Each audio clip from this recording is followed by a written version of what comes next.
ओम नमः शिवाय। हर हर महादेव। आप सभी का दिन शुभ और मंगलमय हो। आज सुनिए आषाढ़ मास महात्म्य कथा अध्याय 6। प्रेम से बोलिए शिव शंकर भगवान की जय। आगे की कथा में व्यास जी कहते हैं, जो धर्म का महान क्षेत्र है और जहाँ गंगा यमुना का संगम हुआ है, उस परम पुण्यमयी प्रयाग में जो ब्रह्मलोक का मार्ग है, सत्यव्रत में तत्पर रहने वाले महातेजस्वी महाभाग महात्मा मुनियों ने एक विशाल ज्ञान यज्ञ का आयोजन किया। उस ज्ञान यज्ञ का समाचार सुनकर पौराणिक शिरोमणि व्यास शिष्य महामुनि सूत जी वहां मुनियों का दर्शन करने के लिए आए। सूत जी को आते देख वे सब मुनि उस समय हर्ष से खिल उठे। अत्यंत प्रसन्नचित उन्होंने उनका विधिवत स्वागत सत्कार किया। तत्पश्चात उन प्रसन्न महात्माओं ने उनकी विधिवत स्तुति करके विनय पूर्वक हाथ जोड़कर उनसे इस प्रकार कहा। सर्वज्ञ विद्वान रोम हर्षण जी, आपका भाग्य बड़ा भारी है। इसी से आपने व्यास जी के मुख से अपनी प्रसन्नता के लिए ही संपूर्ण पुराण विद्या प्राप्त की, इसलिए आप आश्चर्य स्वरूप कथाओं के भंडार हैं।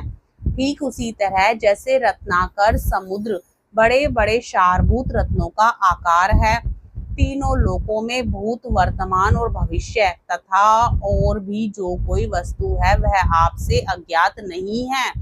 आप हमारे सौभाग्य से इस यज्ञ का दर्शन करने के लिए यहाँ पधार गए हैं और इसी व्यास से हमारा कुछ कल्याण करने वाले हैं, क्योंकि आपका आगमन निरर्थक नहीं हो सकता।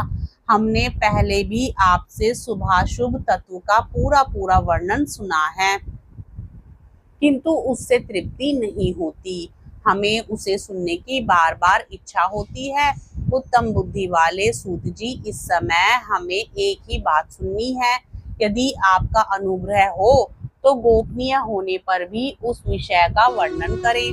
घोर कलयुग आने पर मनुष्य पुण्य कर्म से दूर रहेंगे, दुराचार में फंस जाएंगे और सबके सब सत्य भाषण से मुंह फेर लेंगे, दूसरों की निंदा में तत्पर होंगे, पराये धन को हड़प लेने की इच्छा करेंगे, उनका मन पराई स्त्रियों में आसक्त होगा तथा वे दूसरे प्राणियों की हिंसा किया करेंगे, अपने शरीर को ही आत्मा समझेंगे, मूढ़ नास्तिक और पशु बुद्धि रखने वाले होंगे, माता पिता से द्वेष रखेंगे, ब्राह्मण लोभ रूपी ग्रह के ग्रास बन जाएंगे, वेद बेचकर जीविका चलाएंगे, धन का उपार्जन करने के लिए ही विद्या का अभ्यास करेंगे और मद से मोहित रहेंगे, अपनी जाति के कर्म छोड़ देंगे, प्राय दूसरों को ठगेंगे, तीनों काल की संध्या उपासना से दूर रहेंगे और ब्रह्म ज्ञान से शून्य होंगे। समस्त क्षत्रिय भी स्वधर्म का त्याग करने वाले होंगे, कुसंगी पापी और व्याभिचारी होंगे, उनमें शौर्य का अभाव होगा, वे कुत्सित चौर्य कर्म से जीविका चलाएंगे, शूद्रों का सा बर्ताव करेंगे और उनका चित्त काम का किंकर बना रहेगा। वैश्य, संस्कार भ्रष्ट, स्वधर्म त्यागी, कुमार्गी, धनोपार्जन परायण तथा नाप तोल में अपनी कुत्सित वृत्ति का परिचय देने वाले होंगे। इसी तरह शूद्र ब्राह्मणों के आचार में तत्पर होंगे, उनकी आकृति उज्जवल होगी, अर्थात वे अपना कर्म धर्म छोड़कर उज्जवल वेशभूषा से विभूषित हो व्यर्थ घूमेंगे।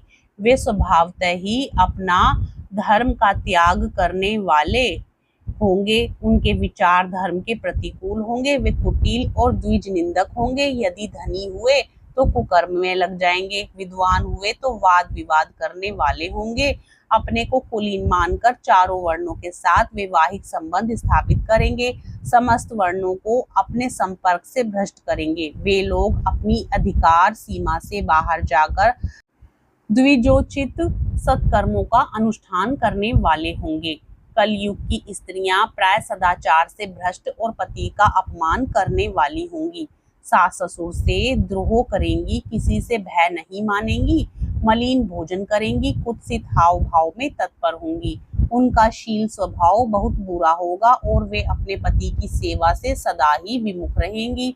सूत जी, इस तरह जिनकी बुद्धि नष्ट हो गई है, जिन्होंने अपने धर्म का त्याग कर दिया है, ऐसे लोगों को इहलोक और परलोक में उत्तम गति कैसे प्राप्त होगी, इसी चिंता से हमारा मन सदा व्याकुल रहता है।